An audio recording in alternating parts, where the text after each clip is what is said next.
العالم الإسلامي.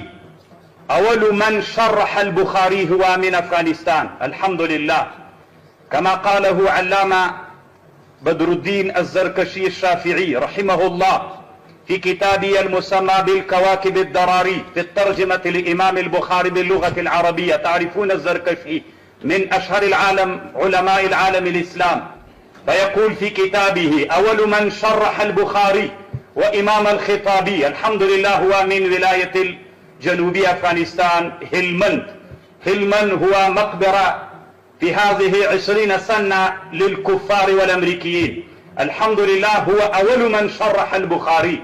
إمام الخطابي البستي، أنتم تعرفون إمام الخطابي، تعرفون، ينقلون عنه إمام مسلم وعلامة ابن الحجر وكل شراح كتب الأحاديث ينقل عن إمام الخطابي البستي، هو من أفغانستان، الحمد لله.